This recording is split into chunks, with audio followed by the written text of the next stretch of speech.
Okay, I know this is going to take a little while to talk about before I actually get into the top 10, so I'll leave a time link here. Good? Okay. So the thing I wanted to address before this video was the hate that this video got.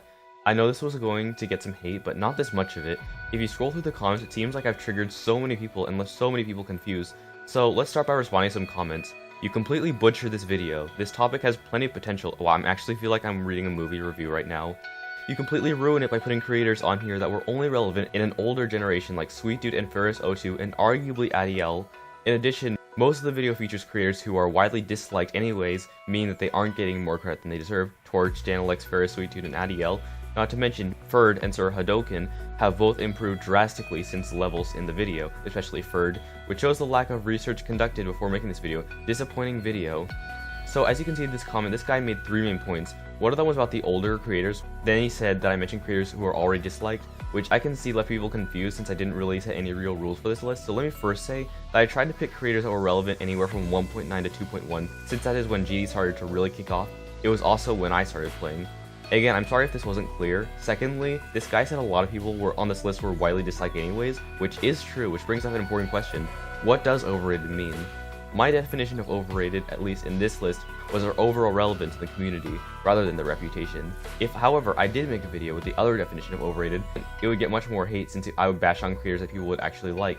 Finally, he said that Sir Hadoken and Ferda improved their levels, which the only thing to say here is it's true. Ferda actually commented on this saying I should look at his newer levels, and to be honest, he is right. I guess ever since seeing River Cyber's famous creators rant, I always had the mentality that Ferda would always be an effortless level creator, but that isn't always the case. Nothing I really ever said in that video applied to his new level, so Ferd, if you're watching this for whatever reason, I'm sorry I put you in the list, because you really don't deserve it. As with Sir Hadoken, he commented and I replied, and he doesn't seem too triggered, but the same applies to Sir Hadoken, and he doesn't deserve to be on here. Overall, I'm really sick of people getting so triggered and acting like I'm in some sort of debate. It's just my opinion, and I know I should have acted more respectful in this video, so I'm sorry. Anyways though, let's get started in this video. Okay, so this is top 10 creators who quit creating in Geometry Dash. In this video, I'll put in 10 creators who are huge influences in the community, but somehow ended up quitting creating or the whole game. Again, gameplay links will be in the description, so let's get started. Number 10, Insendium. Insendium was a huge creator that started back in 1.8 and later peaked in 1.9. He was known for 2 big levels, Tetrix, which was both the longest level at the time and his most influential, and also Scarlet Surge, which actually made it into the Chaos Gauntlet, gaining 1.2 million downloads. He was later one of the many creators who unfortunately quit in 2.0. In his quitting video, he actually said he's been bored of the game for a long time, since 1.9, and he said he tried to keep playing up until 2.0, which was a revolutionary update. It changed everything, but unsurprisingly, 2.0 made Insendium lose more motivation. Additionally, all the drama that happened with TriAxis, spoilers, finally convinced him to quit. It was really a shame though, but at the same time I understand his point of view. Number 9, Etzer. Now Etzer is actually still active in the community, but he announced that he quit creating near the beginning of 2.1, although he participated in a bunch of random mega collabs. He started around early 1.9 and stopped around early 2.0. He was known for making these awesome looking effect levels. At that time he also made a series of levels known as the Hyper Series, and he still continued in early 2.0, but after the level CZ he just stopped. He did make one level after 2.1 after announcing on his profile that he won't make another level. This was when Etzer started focusing on making high quality GD content. If you go to his channel right now, it looks quite professional. He spends lots of time on each video, which ranges from skits to music to art to basically anything. His personality and humor in his videos is loved throughout the community, as there are many inside jokes in the community involving Etzer. I highly respect him as a content creator as well as a creator, although he doesn't create anymore. Number 8, Jax. Now I think all of you guys recognize this name from one level, the Nightmare. The Nightmare is the most liked demon level and currently the 5th most liked level ever. This guy's a very old creator starting back in 1.1. He also made the first auto level, auto play area, which forced RobTop to make the auto rating, so it's quite unlikely we would be seeing all of these awesome auto levels we see today if it wasn't for auto play area. During his time on GD, we saw a lot of levels that later became extremely popular, like as we said the Nightmare, Super Cycles, and auto jump area.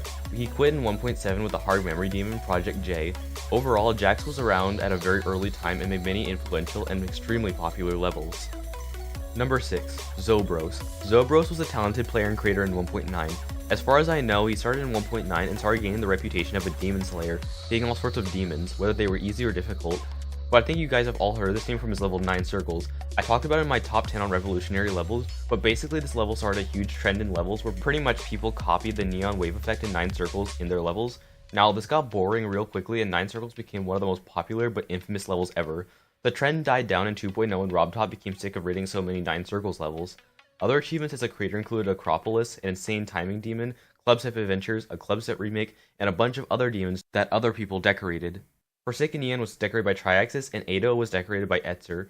The one problem that affected his career as a player was he announced that he had tense synovitis, which was pretty much extreme joint pain.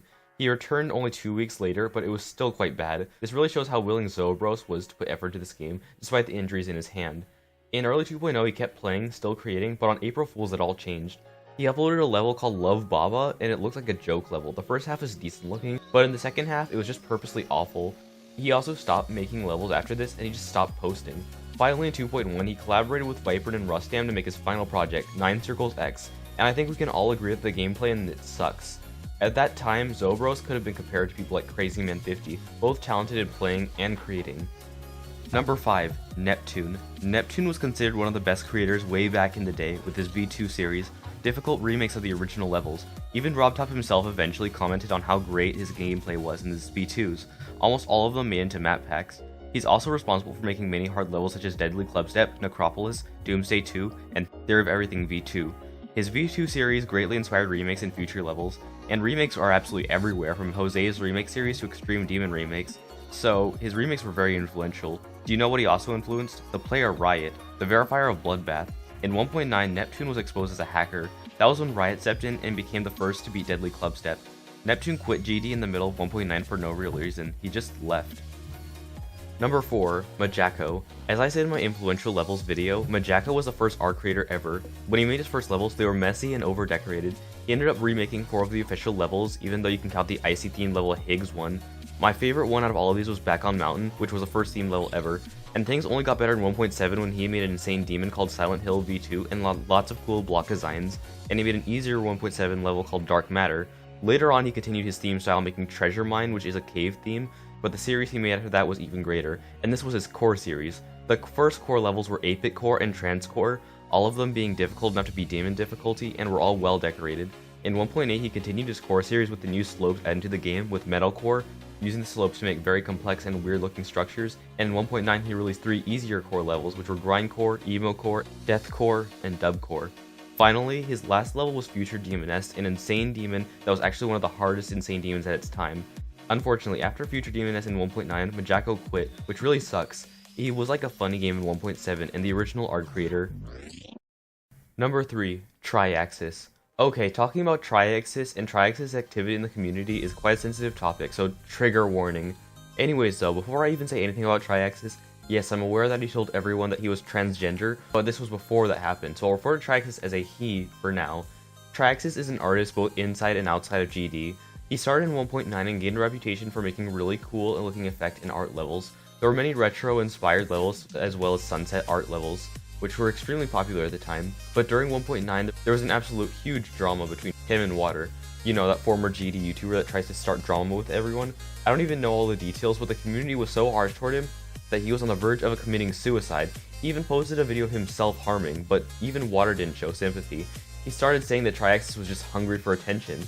In 2.0, the drama started to die down, and along with that, TriAxis made a bunch of other levels, such as Unity, a collab with Funny Game, and Wisteria, a really famous auto.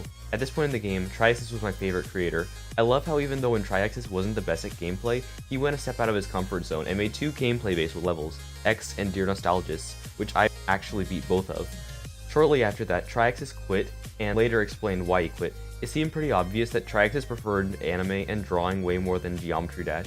He said the only reason why I did GD was because of the level editor and the community, which I totally understand. To this day though, people are still telling TriAxis to come back, which isn't going to happen.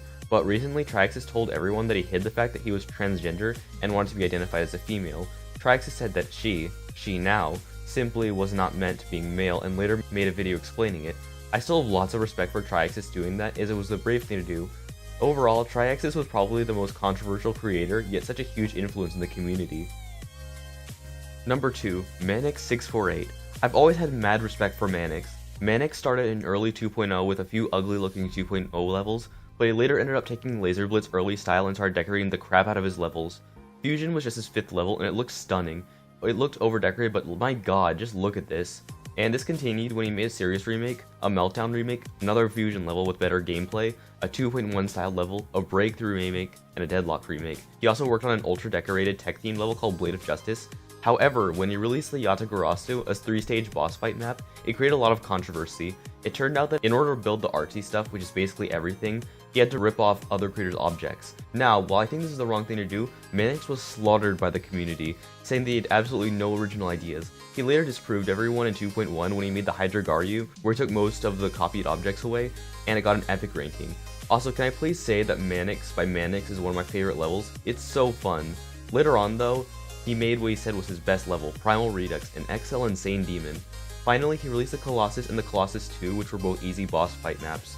I actually beat the first one, it was really fun. Unfortunately, after this, Manix quit and unlisted all of his YouTube videos. He just said he didn't have any motivation. He said his new level Rampage was going to be on Edict's profile, but he said that Extreme Demon Fusion Z would be cancelled. So it looks like Fusion Z was dead, but that was until Novel Bull revived it out of nowhere, and currently Geomania is verifying it. Manix was both a great level creator and a load of cringe, and it's really sad to see him go.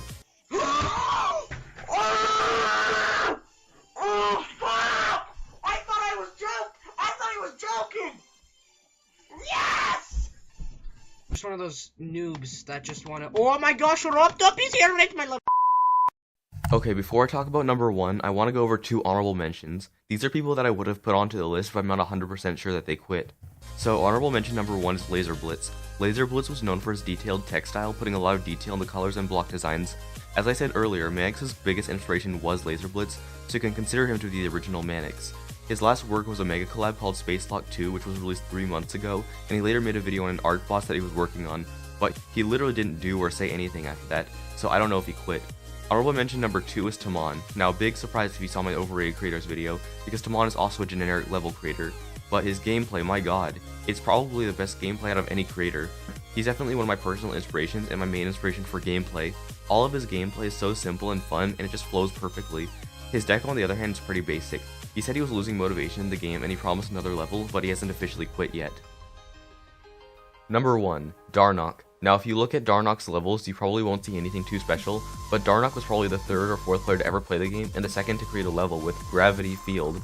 Funny Game pushed the limits of the game, but Darnoc set the norm for it. In Gravity Field, Darnoc basically spammed yellow jump rig so he can jump in mid-air whenever, and it also inspired RobTop to make the UFO game mode. Other famous levels that Darnoc made were Hectic Flow, Y-Step, Sky Realm, and Utopia Dash. Darnoc was actually considered the best creator for a while, especially in his early days. He also made a level called Wave Wave, kinda like the game Wave Wave, and inspired RobTop to make the Wave game mode. Crazy, isn't it? But by 1.9, he had a fixed style that people called Darnoc style. Levels like Chaos Impact and Crunchy Apple, which you're seeing right now, were just the beginning. These levels had lots of vibrant colors, similar 1.9 gameplay, and they were easy to make. Soon enough, everyone started using Darnoc style and it became the norm for everyone. Unfortunately, after 1.9, Darnoc style became obsolete, and if you attempt to use Darnoc style in 2.0, it just looks ugly for some reason, and that's when Darnoc quit. Later on, people started replacing Darnoc style with a generic level we all know and hate today. He did come back in 2.1 with Black Lights, but then immediately stopped playing, so let's review. Without Darnoc, there would be no UFO, no Wave, there wouldn't be any levels with good deco, no fixed style in 1.9, and everyone would probably be using 1.0 blocks, all because it's one creator. So what did you guys think of my list? I tried to make it as accurate as possible, and I hope you found it informative or entertaining. If you did, make sure to leave a like and a comment, and this is HerobrineCraft / Flaaroni signing out. Bye guys.